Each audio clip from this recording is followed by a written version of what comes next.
Beyond gaming, unleashing immersive experiences.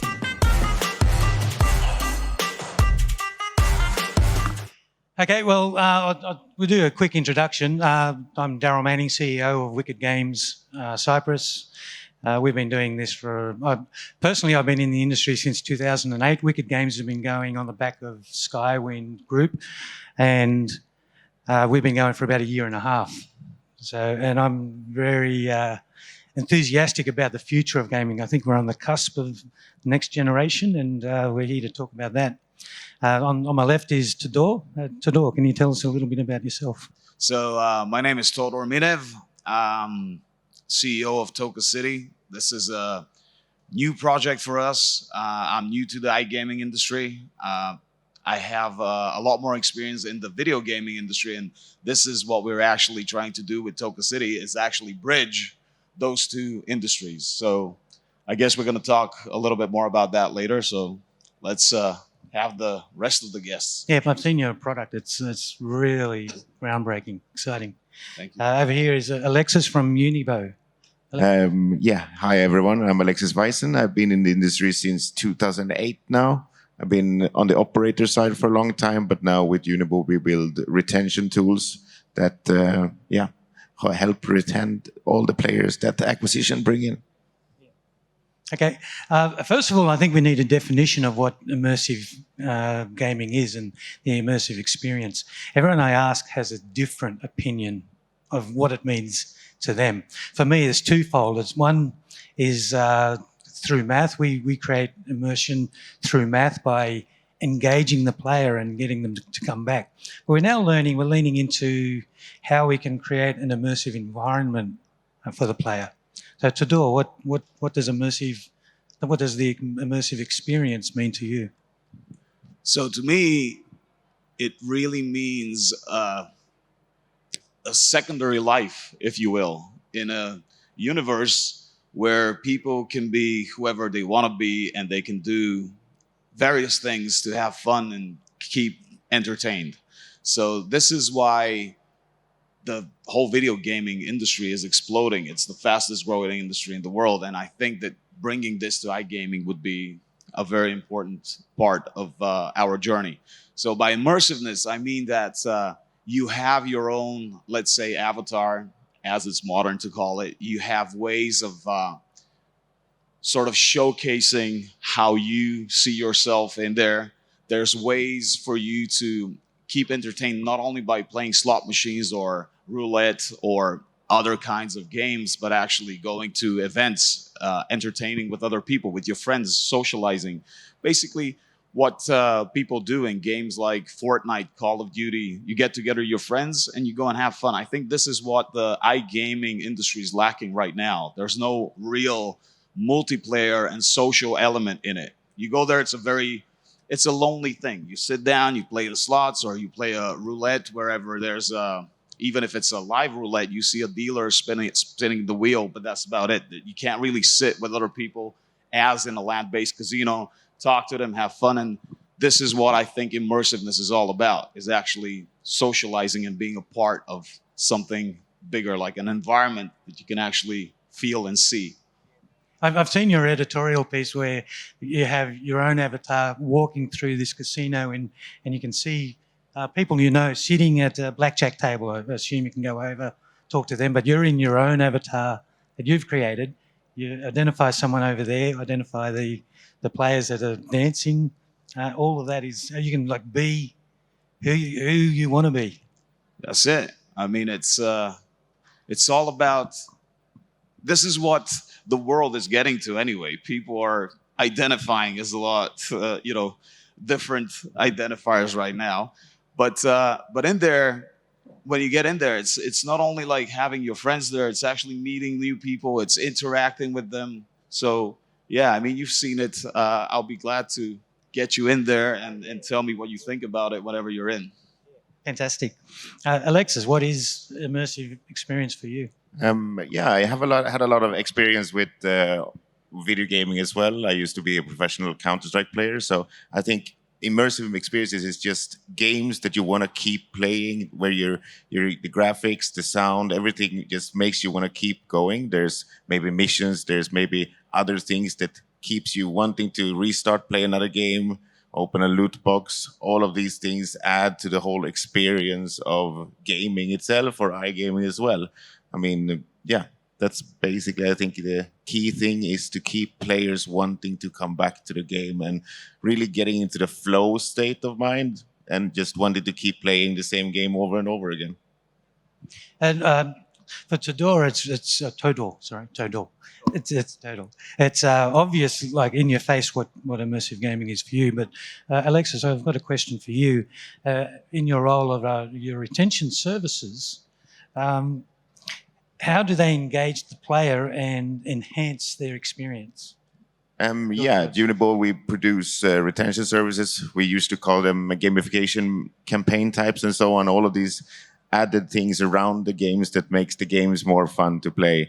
A mission, maybe. We have challenges, tournaments, races, chases, prize drops, jackpots, all of the little added features that helps your CRM team really drive players to keep playing the game. So I usually say that it's moving away from deposit bonuses and cashback, and instead spreading out the rewards you give to the players during the gaming session. So you're rewarding what the game session itself rather than something that the players don't want to do. I mean, players, they understand they have to make a deposit, but they usually don't want to make a deposit. They want to gamble, right? That's what you want to do. They want to gamble. They want to win. They don't want to lose. So cashback is really rewarding something for some players for doing something they absolutely don't want to do. They don't want to lose, obviously, but they understand it's part of the game.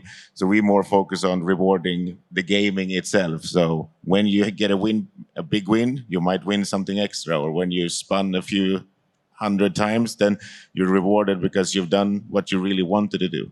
And then during the gaming session, we spread out so you get smaller rewards during it. So it actually extends the gaming session, and the players have more fun as a total, rather than getting a deposit bonus where you get 100% more, and then you probably double your bets because now you have more money and you think I have to win more because otherwise I'm never going to get through this wagering requirement and so on. So usually we see a large increase in gaming session time. So your product can be placed on a casino, and it's aimed at engaging the player and keeping them engaged and entertained for as long as possible. Yes, trying to be on the side of the games and making the games just more fun for the players to keep playing, because they want to play the games. So we don't want to overtake that part, but we want to make it more fun to play the games. Yeah. So for me, I spoke earlier about the math being an immersive experience for us. There was a book written 20, 25 years ago by, I can't pronounce his name. It's called Flow, and it's about putting the player in a state of flow to engage them and have them forget everything else and just be where they are. Now, in the worst case scenario, you've got Vegas, where you've got this mindless playing of machines. But we want to go beyond that. We want to have some sort of a reward for them playing these games. So, Todor, I've got a question for you. Like, you're well advanced in your use of 3D and storytelling. Can you share with us some of the innovative features or technology you see transforming the gaming environment in the future? All right, so I already touched upon the multiplayer aspect of everything, which I think is very important. But the immersiveness and visuals that we're bringing to the industry in terms of graphics and sound effects and everything, the level of detail that we go into, I think it's very important for the whole experience. And we're just trying to add more and more layers of entertainment on top of the games themselves by bringing in, let's say, in some of our virtual casinos, we have a stage where we want to bring in live performers to live DJs to dance and have like concerts and stuff like that while people are playing. So basically, getting the experience closer to what Las Vegas has built in the last 50 years and the way it has advanced. And I see so much progression there and so little into the online digital gaming space. And I don't know why this has been, why it's been so sort of left behind in terms of innovations. But I think that this is the direction that we want to go in. We need to catch up with Las Vegas in terms of entertainment and why people go in and why they play.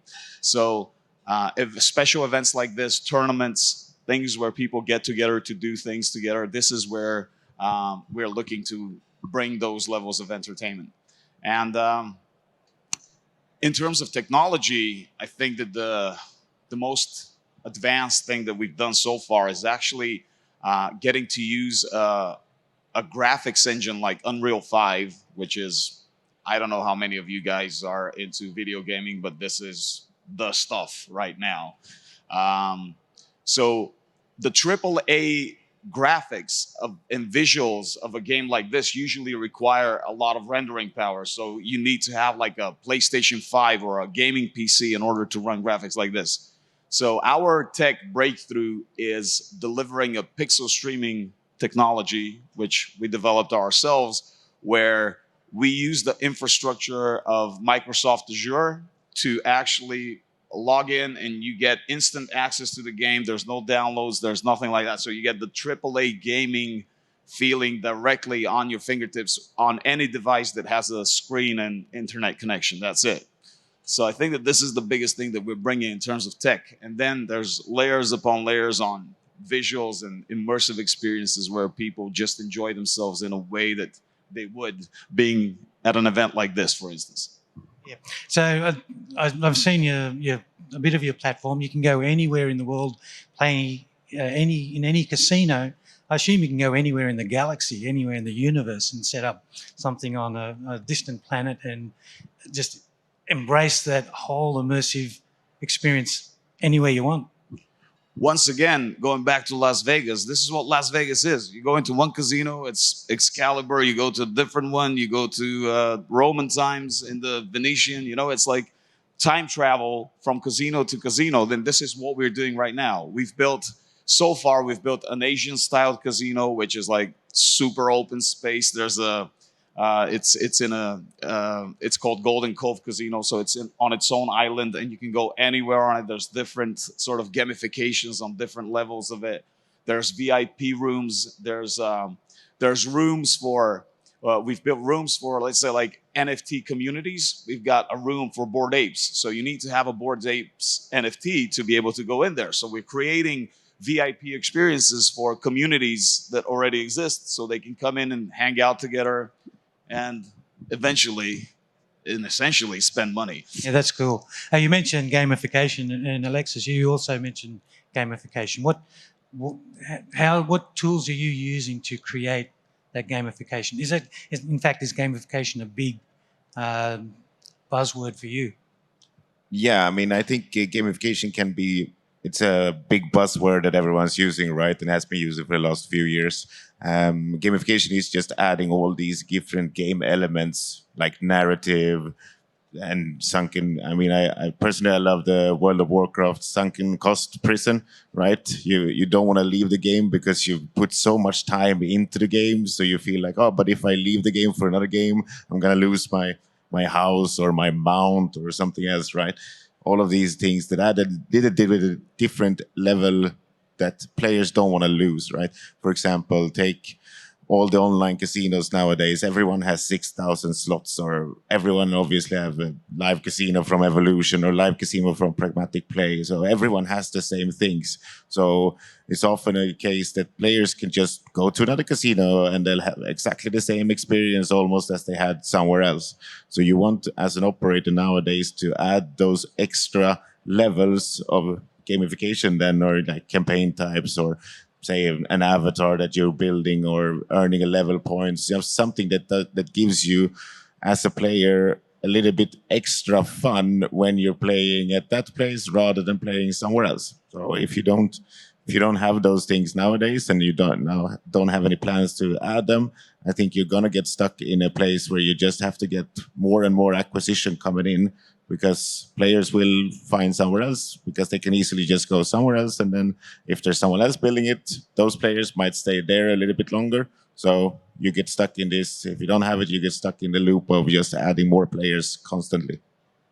Some of the other buzzwords are player engagement, personalisation, tailored experiences. What tools are you using to enhance the immersive experience? Yeah, I mean, I think as I mentioned in our Unibo, we have missions, tournaments, prize drops, etc., that can be tailored for everyone on your site, or tailored for specific groups, or just even one VIP. You can give the VIP team can give a VIP their own special mission that will reward them something big, like for example, going to a football game of your team that you're sponsoring, or going to World Series of Poker and have a ticket there. Just have these extra levels that you can push your players to do a little bit more.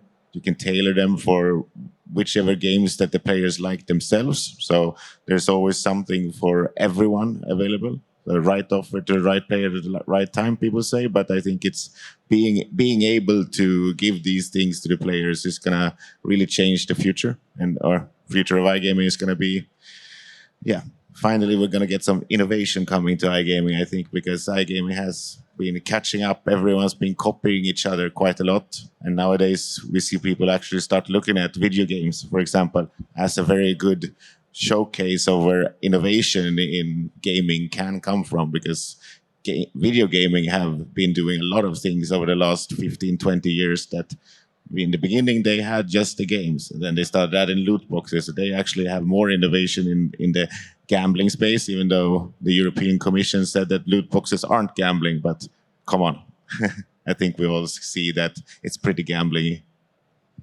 Same question to you, Todor. What tools are you using to engage the players and give them that immersive experience?